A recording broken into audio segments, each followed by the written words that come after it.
हिमांशु जी आपके पास आऊं, उससे पहले मैं एक और चीज दर्शकों के साथ शेयर कर लूं। ये जो आंकड़े के साथ मतलब जो खेल होता है, नेशनल हाईवे अथॉरिटी, जैसे नेशनल हाईवे अथॉरिटी है, पहले 1 किलोमीटर अगर वो रोड बनाती थी और 4 लेन की रोड है तो बोला जाता था 1 किलोमीटर। अब नए आंकड़े में आ गया है कि नहीं, 4 किलोमीटर की 1 किलोमीटर की रोड, 4 लेन, 4 किलोमीटर बोला जाएगा आंकड़े में, 4 किलोमीटर। अब वो आप पुराने आंकड़े से करेंगे तो वो हरदम ही कुछ अजीब सा आंकड़ा देगा। एक दूसरा, मैं शीतल जी एक और चीज ऐसी जानकारी के लिए हिमांशु जी या आप कोई बताएं, जो प्रिंसटन यूनिवर्सिटी वाले मोदी जी अगर हमारे मोदी जी के किसी आंकड़े को गलत कह रहे हैं, तो मोदी जी अगर मोदी जी के आंकड़े को गलत कह रहे हैं तो कोई मुकदमा चल सकता है कि नहीं? क्योंकि अदरवाइज तो नॉन मोदी अगर कुछ कहेगा तो उसमें देश में मुकदमा चल जाएगा। तो मोदी जी अगर मोदी जी के आंकड़े को गलत कहेंगे तो मेरे ख्याल में वो अजीब सा कॉम्प्लिकेटेड केस होगा। हिमांशु जी ये बताइए, हमारे अडानी जी ने भी इस आर्थिक उसकी बात करें और अडानी जी की चर्चा ना करें तो चर्चा अधूरी है, क्योंकि अडानी जी बहुत सी चीजें इस देश में सेट कर रहे हैं। आपने एक बार बहुत ठीक से बताया था और उस दिन शायद किसी दर्शक ने पूछ लिया था, आपने कहा था कि जो गुजरात मॉडल है, जो पिछले कई हजार वर्षों से जिसने इस देश के जो भी व्यापार रहा है उसको एक दिशा दी थी, उस पर कंट्रीब्यूशन किया था, लेकिन पोस्ट 2004 के बाद जो एक गुजरात मॉडल आया, उसने एक अजीब ढंग की, आपने बताया भी था कि किस जगह के लोग कैसे करते हैं, गुजरात के किस तरह के लोग ट्रेडिंग किए और किस तरह से शॉर्टकट लिए। मैं उसके बाद भी पूछना चाह रहा हूं कि ये अडानी जी का भी इस जो भी देश की अर्थव्यवस्था है उसमें कहीं ना कहीं अभी भी रोल है। अभी भी उनको जंगल के वो माइंस देने की बात हो रही है जो रिजर्व है, जो नो गो है, सुप्रीम कोर्ट का वो है, लेकिन उनको ऑक्शन किया जा रहा है, हालांकि सिंगल बिड आ रही है। नहीं, ये बहुत ही अच्छा सवाल है आपका कि क्या देश की अर्थव्यवस्था में अदानी जी को आज भी मतलब उनका कोई से है या किस तरीके से है। मैं डेफिनेटली फेवरिज्म देख रहा हूँ, फेवरिज्म इस सरकार की तरफ से अदानी ग्रुप के लिए देख रहा हूँ, हालांकि मैं वो शायद दूसरे ग्रुप्स के लिए मुझे ओपनली नहीं दिखता है। लेकिन अगर आप देखेंगे तो थोड़े दिनों पहले गैजेट ऑफ इंडिया में एक पब्लिकेशन आया था जहां पे एक कैलाश सनमार ग्रुप की एक कंपनी है, कैम्प्लास सनमार करके, उन्होंने एक अर्जी की है कि आप ये पीवीसी पेस्ट जो इंपोर्ट होती है कोरिया से, चाइना वगैरह से, तो उसके ऊपर जो भी मतलब ये एंटी डंपिंग वगैरह ड्यूटीज लगा के उसका इन्वेस्टिगेशन कीजिए कि क्यों हो रहा है, क्यों किस लिए हो रहा है। उसके उनके साथ फिनोलेक्स भी जुड़ा था, फिनोलेक्स ग्रुप भी उसमें याचिका में जुड़ा था। अब अगर आप देखे जाए तो पीवीसी का सबसे बड़ा व्यापार आज की तारीख में इस देश में कौन कर रहा है हम सबको पता है। तो ये क्या कहीं ना कहीं एक हिडन सपोर्ट है उस ग्रुप के लिए। हालांकि ये जो ग्रुप है जिसको ओपनली सपोर्ट करती है सरकार, उनके पास जो फाइनेंशियल समस्या है फिलहाल हिंडनबर्ग के बाद की या जो बातें आ रही है जिस तरीके से, तो क्या ये देखना पड़ेगा कि हिंद सपोर्ट दूसरे किसी ऐसे ग्रुप्स को हो रहा है नहीं हो रहा है। ये मुझे लगता है ये समझने वाली चीज है पहली। दूसरा, ये जो आपने जो बहस की है वो इस बहस पे आपने कहा कि क्या मोदी जो है अगर वो मोदी को क्रिटिसाइज करते तो क्या हो सकता है। तो हमको वेट एंड वॉच करना पड़ेगा, शायद सूरत से कोई पूर्णेश मोदी वापस कोई मुकदमा ये प्रिंसटन वाले मोदी पे दायर कर दे और उनको आके बताना पड़े क्या है किस तरीके से। हालांकि ये कोई जातिगत टिप्पणी नहीं है, ये इकोनॉमी की टिप्पणी है। आई थिंक आपका माइक म्यूट है मेरे ख्याल से, आप कुछ कह रहे थे मुझे लगा वो आपका माइक। हाँ नहीं, मैं मेरी आवाज आ रही क्योंकि नेट की यहाँ बार बार आज दिक्कत आ रही है, तो नहीं, अगर कहीं ऐसा होगा तो हाँ जी, नहीं मुझे लगा आप कुछ बोलना चाहते थे और माइक म्यूट था इसलिए। तीसरा मुद्दा जो समझना पड़ेगा, ये पूरे के पूरे पैनल में जो भी हम लोग बैठे ये हमको ये समझना पड़ेगा कि आज की तारीख में आप अगर रिलायंस का एनुअल टर्नओवर ले लीजिए, करीबन 9.74 lakh gross annual turnover, excise waxes काटने के बाद कुछ वो 8.89 करोड़ के आसपास, 8.89 लाख करोड़। अब उसका जो प्रॉफिट है अगर ग्रॉस टर्नओवर के मुताबिक अगर आप कंपेयर करेंगे तो 7% प्रॉफिट है, 66,702 करोड़। का एनुअल टर्नओवर आप देख लीजिए तो 2.65 लाख करोड़, उनका भी 7-8% के करीबन उनका प्रॉफिट रेशियो है। लेकिन ये सब तो एनुअल टर्नओवर के ऊपर आपके प्रॉफिट के आंकड़े। भारत सरकार आज सबसे बड़ा एंटरप्राइज बन चुका है क्योंकि उनका तो सिर्फ 18 लाख करोड़ का हर साल का कलेक्शन है जीएसटी के जरिए, और वो पैसा अगर आप चैनलाइज करते हैं सिस्टम में बैंकिंग के जरिए या कहीं पे भी, तो ये ऐसे उद्योगपति जिनको आप ओपनली भी सपोर्ट करते हैं, जिनको आप बैक एंड पे भी सपोर्ट करते हैं, मुझे लगता है इन सब मुद्दों पे एक बड़ी चर्चा होनी चाहिए, क्योंकि ये 18 लाख करोड़, एक तरफ आपने कर्जा जो है 55 लाख करोड़ से लेके 185 लाख करोड़ तक का ले लिया है। 18 लाख करोड़ का अगर आप मान लीजिए कलेक्शन है पिछले 2 साल का मैं लेके चलूं अगर एवरेज, तो 36 लाख करोड़ तो आपका कलेक्शन हुआ है। प्रॉफिट की बात नहीं कर रहा हूं, कलेक्शन हुआ है आपका। तो वो किस दिशा में चैनलाइज हुआ, कौन से बैंक्स को आपने दिया? एनसीएलटी में आज आप केसेस की तादाद देख लीजिए, जिस तरीके से हेयर कट ले रही है कंपनियां। और बहुत बड़ी जो चीज मैं देख रहा हूं, ये जो पूरी जो वॉर चल रही है उसमें शीतल सिंह साहब ने एक बहुत सही बात कही कि जहां पे इनकी सहूलियत के आंकड़े होते हैं वो आते हैं, कि थार का आंकड़ा आएगा कि थार का सेल बिका, लेकिन थार पूरे हिंदुस्तान में 141 करोड़ की आबादी में से कितने लोग थार लेते हैं? और बहुत मजेदार चीज अब ये शुरू हो गई है, ये वॉर अभी कॉर्पोरेट बनाम कॉर्पोरेट नहीं रही है। इकोनॉमी अगर किसी का से है या किसी को फेवरिज्म मिल रहा है, ये वॉर मैं प्योरली कॉर्पोरेट अगेंस्ट गवर्नमेंट देख रहा हूं। और मैं ये क्यों देख रहा हूं ये भी मैं आपको बताऊं। पिछले दिनों की अगर आप हेडलाइंस कुछ स्टडी करेंगे, ड्रीम 11 करके एक कंपनी है जिसके ऊपर जीएसटी का नोटिस आया, 29,000 करोड़ का रिकवरी उनके पास आया, ये सब मामला हुआ। अब आप नैरेटिव देख लीजिए, फाइनेंशियल टाइम्स में एक स्टोरी आती है, फाइनेंशियल टाइम्स में एक स्टोरी आती है कि यहाँ पे जो जहाज में जो कोयला आया ये इस वैल्यू का था, इंडोनेशिया से जब निकला, और भारत में जब आया तो ये इस वैल्यू का था। गिरीश जोशी जी करके एक पत्रकार है कच्छ में, उन्होंने इसके ऊपर काम करने की कोशिश की थी। उन्होंने तब वो आज तक में थे, अभी भी वो आज तक के साथ जुड़े हुए हैं, तो उनके रिप्रेजेंटेटिव है कच्छ में। तो उन्होंने इसके ऊपर पुण्य प्रसून वाजपेयी वगैरह उनके टाइम पे ये स्टोरी करने की कोशिश की थी कि एक जहाज आता है जिसकी वैल्यूएशन कुछ 37 आई मीन अदानी का खुद का जो पावर प्लांट है मुंद्रा में, उसके लिए जो जहाज आता है उसका वैल्यूएशन $37 पर टन होता है। और बाकी का उसी का जो गवर्नमेंट जो कोयला खरीदती है, उनकी जो कंपनीज के लिए स्टेट गवर्नमेंट की जो कंपनी है, तो उनका कुछ वैल्यूएशन $117 पर टन होता है। तो उन्होंने कस्टम्स से ये पूछा कि ये कैसे हो सकता है। कस्टम्स वालों ने बोला वो $1,000 पर टन भी लाए, हमको क्या फर्क पड़ता है, हमको तो ड्यूटीज मिल रही। तो उन्होंने उस दिशा में जाके तहकीकात करने की कुछ कोशिश की। वहां पे कस्टम्स ऑफिस था, वो जल गया, वो पेपर पूरे जल गए। लेकिन आज ये स्टोरी, मतलब वहां के लोकल रिपोर्टर्स जो काम कर रहे थे, हम लोग एज अ बिजनेस जर्नलिस्ट हम उस स्टोरी पे काम कर रहे, तो हमको डॉक्यूमेंट्स नहीं मिल पा रहे थे। लेकिन आज ये स्टोरी फाइनेंशियल टाइम्स में आ रही है, तो 100% ये किसी कॉर्पोरेट का इंटरवेंशन है। ये कोई कॉर्पोरेट है जो इनका ऑलरेडी मतलब एक जिसको बोले टूट चुका है इनका वैल्यूएशन। क्योंकि देखिए हाइफा पोर्ट में जो बातें आई इजराइल में, तो इमीडिएटली जिस तरीके से शनिवार को हमला हुआ, तो मेरी कई लोगों से बातचीत हो रही थी, तो मैंने कहा कि इनका शेयर इस वीक में अदानी पोर्ट टूटेगा। मंडे को ये शेयर 33 रुपये टूटा सीधा, और इमीडिएटली जैसे ही टूटते ही अदानी ग्रुप को स्टेटमेंट इश्यू करना पड़ा कि हाइफा पोर्ट का जो रेवेन्यू है, रेवेन्यू फ्लो है पूरे हमारे रेवेन्यू मॉडल में पोर्ट के, उसका कुछ 3% है। तो मुझे लगा था कि कुछ ऐसी लगातार कुछ ऐसी स्टोरियां वापस अदानी ग्रुप को लेके आएगी, और ऐसा हुआ एग्जैक्टली। तो ये वॉर अभी मैं बिल्कुल मान रहा हूं कि ये कोई वॉर कॉर्पोरेट वर्सेस कॉर्पोरेट नहीं है, ये समझने की जरूरत है। हेडलाइंस को आप स्टडी करेंगे, जिस तरीके से स्टोरीज का प्लेसमेंट होता है, क्यों ये स्टोरीज आज भी ऐसा नहीं है कि सब गोदी मीडिया, डिजिटल प्लेटफॉर्म पे बहुत सारे पत्रकार है जो ये स्टोरीज कर रहे हैं। क्यों ये स्टोरीज भारत के उन पत्रकारों को नहीं दी जाती है?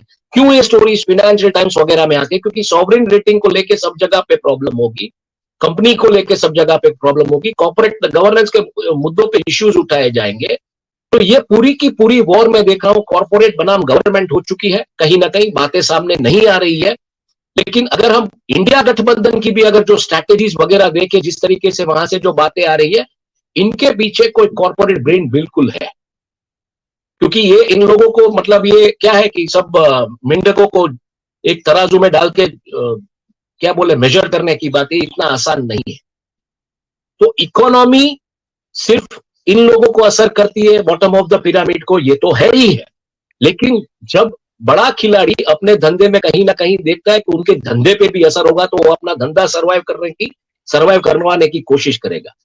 और अगर हम पिछले जमानों की बात अगर हम करें, तो वहां पे नगर शेठ हुआ करते थे। नगर शेठ जो थे वो राजाओं को लोन दिया करते थे, और वो राजाओं की जासूसी करवाते थे। क्योंकि राजा अगर कहीं पे टूटता है तो नगर शेठ पूरा मतलब छोड़ के अपना कुनबा छोड़ के चले जाते थे। यहाँ पे बहुत सारे ऐसे एग्जाम्पल्स है। यहाँ हमारे राजकोट के पास एक ध्रोल करके गांव था, वहां पे जो राजवी थे, वहां पे राजवी जब पता चला कि वो मतलब बैंकरप्ट हो चुके हैं, तो वहां के नगर शेठ रातों रात शिफ्ट होकर राजकोट में आ गए। राजकोट एक दूसरी रियासत थी, दूसरी स्टेट थी। तो ये जो कॉर्पोरेट और बड़े बड़े जो लोग हैं, मुझे लगता है हमसे ज्यादा चिंता इनको ये भी कहीं ना कहीं सरकार की इस तरीके की मूवमेंट्स पे, हरकत पे नजर रख के बैठे, क्योंकि ये जो मामला है, ये डिफरेंस ऑफ बिलिंग का, या ये जो फाइनेंशियल टाइम्स में जो स्टोरी आई है कोल स्कैम को लेके, इसके पेपर्स यहाँ के लोकल जर्नलिस्ट को नहीं मिलते हैं।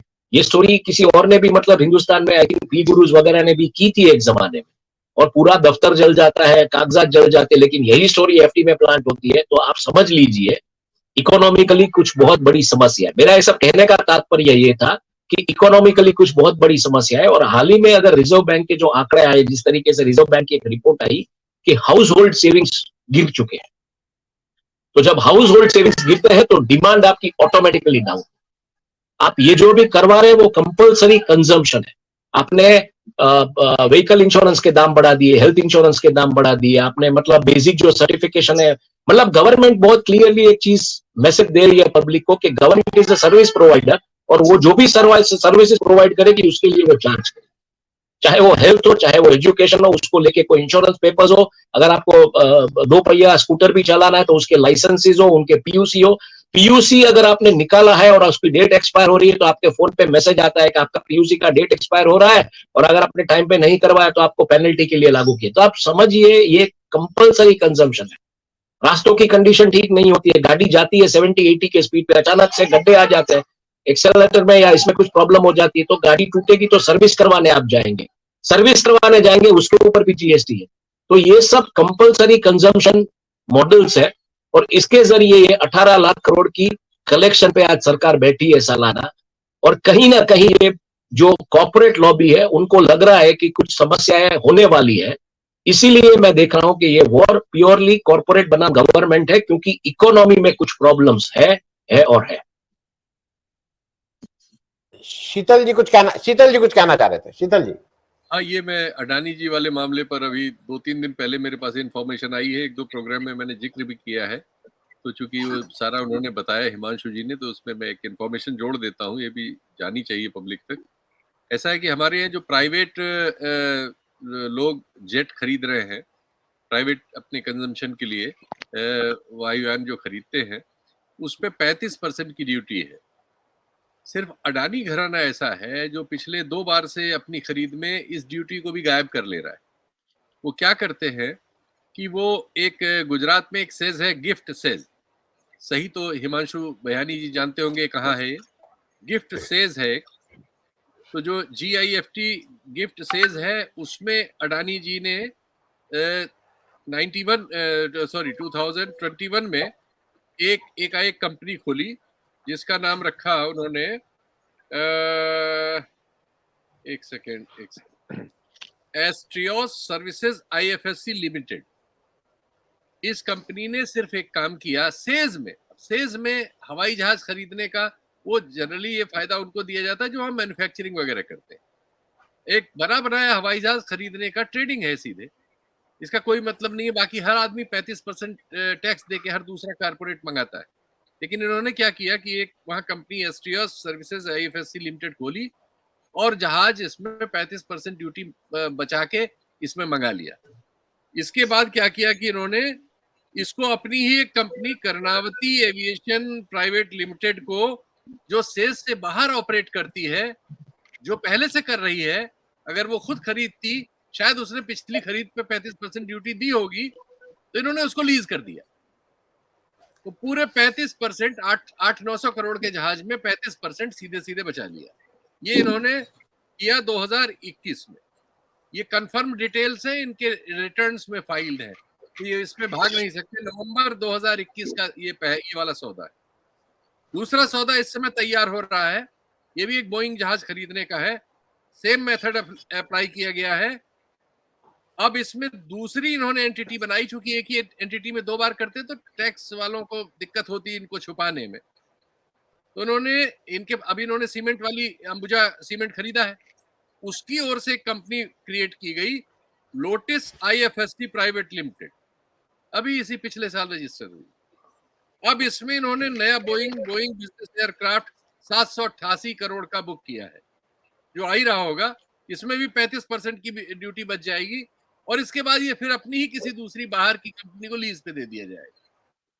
इस तरह से मोटे मोटे ये खुलेआम करते हैं, क्योंकि इनको कोई डर नहीं है कि कोई एजेंसी जो फर्जी आरोप में सिर्फ इस बात पे कि एक गवाह से एक बयान दिलवा लेने में बिना रिकवरी के संजय सिंह को अंदर कर सकती है, जो अडानी पे रोज नाम लेते हैं, लेकिन अडानी खुलेआम ये सब करते हैं और उनका आप कुछ भी नहीं कर सकते। ये फैक्ट्स अवेलेबल है रिकॉर्ड्स में, ये दोनों फैक्ट ओपन चीट है, ओपन मारी गई है। पिछले दिनों में 2014 के पहले कैडिला ग्रुप ने भी ऐसी एक हरकत की थी, एक एयरक्राफ्ट दूसरी कंपनी के नाम पे खरीद के किया था और वो रेगुलेटरी एजेंसीज के रडार पे आया था और उनके वो मतलब रिकवरी भी की गई थी।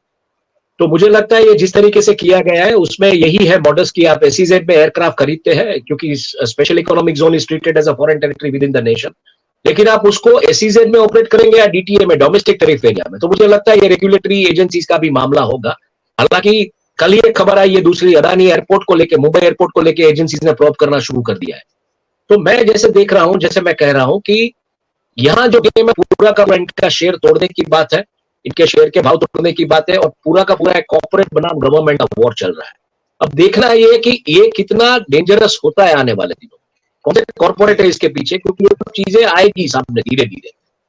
ड्रीम 11 के ऊपर जो नोटिस थी वो क्लियर इंडिकेशन था कि आप अपने मतलब उस दायरे में रहिए, वरना ये हो सकता है। एनडीटीवी जिस तरीके से खरीद लिया गया, थप्पड़ मार के उनकी एक शेल कंपनी को ही खरीद लिया उन्होंने, इनको पता भी नहीं चला और बाद में ये लोग बोल रहे थे कि नहीं ये तो हमारे कंसेंसस के साथ हुआ है। लेकिन जिस तरीके से सौदेबाजी हुई, 5:30 बजे सीधे एक्सचेंज को इन्फॉर्म किया गया, 3:30 बजे पेपर सब साइन किए गए मतलब एक्सचेंज खत्म होने के बाद, तो ये क्लियरली इंडिकेट करता कि ये वॉर शुरू हो चुकी है उन्हीं दिनों से। मीडिया में जब पहली बार जो खबरें आई थी जो फंड फ्रीज को लेके, क्योंकि देखिए हर कोई यही कह रहा है, चाहे वो पार्लियामेंट के फ्लोर पे हो, आप बाजार में भी कहीं चाहिए, कि ये शेल कंपनीज में पैसा किसका है और शेल कंपनीज के जरिए पैसा कहां पे आ रहा है। हिंडनबर्ग का भी यही कहना है, सभी का यही कहना है। तो कहीं ना कहीं कुछ इंडिकेशन है कि ये पैसा उनका नहीं है, इट्स अ फ्रंट आर्म और उसके लिए ये सब कुछ हो रहा है। तो वेट एंड वॉच कीजिए। इकोनॉमी जैसे मैंने कहा, कंपल्सरी कंजम्पशन की वजह से इकोनॉमी के आंकड़े 18 लाख करोड़ का मतलब पूरा कलेक्शन का डेटा अगर आप देखने जाए, बाकी सब चीजों में बॉटम ऑफ द पिरामिड में समस्या है। हालांकि एक अच्छे मतलब शूट अभी देखने को मिले इकोनॉमी में, जो कोविड की वजह से, क्योंकि मैं बहुत जगह पे मेरा जाना भी हुआ, कोविड की वजह से जितने लोग गुजर गए थे तो उनको इस बार ये जो श्राद्ध में इन्होंने ऐड किया, तो यहाँ पे मैंने ट्रेंड देखा। मुझे पता नहीं हिंदुस्तान के दूसरे जगहों पे क्या ट्रेंड है, लेकिन बहुत सारे भोज हुए, बहुत बड़े बड़े भोज, 100 लोगों के, 200 लोगों के, 500 लोगों के। मैं रेस्टोरेंट जहां पे भी जाता था उनसे बात करता था कि क्या है, बोले नहीं साहब श्राद्ध के दिनों में हम पूरा का पूरा लंच के लिए जो हॉल से बुक है, सभी का कुछ ना कुछ मतलब एडिशन वगैरह हो रहा है। तो कहीं ना कहीं जो लॉस हुआ था उनको कोरोना के टाइम पे, वो शायद ये रिकवर इस दिशा में हो रहा है। कुछ अच्छे शूट्स है, लेकिन ओवरऑल इकोनॉमी अगर मतलब ये भी ऐसा है कि ये करना पड़ रहा है समाज को ध्यान में लेके, इसलिए लोग करते हैं। बाकी ये सब कंपल्सरी कंजम्पशन, तो जो भी आंकड़े आ रहे हैं कंपल्सरी कंजम्पशन की वजह से आ रहे हैं। बॉटम ऑफ द पिरामिड में लोगों के पास डिस्पोजेबल इनकम की समस्या है। तो ये बिल्कुल मतलब एक बॉटम ऑफ द पिरामिड के आंकड़े जो प्रिंसटन वाले जो प्रोफेसर मोदी कहते हैं, वो उसमें कुछ मतलब तथ्य तो है, और उसको कैसे चैलेंज किया जाएगा, कैसे आगे बढ़ेगा, ये देखना पड़ेगा। जी।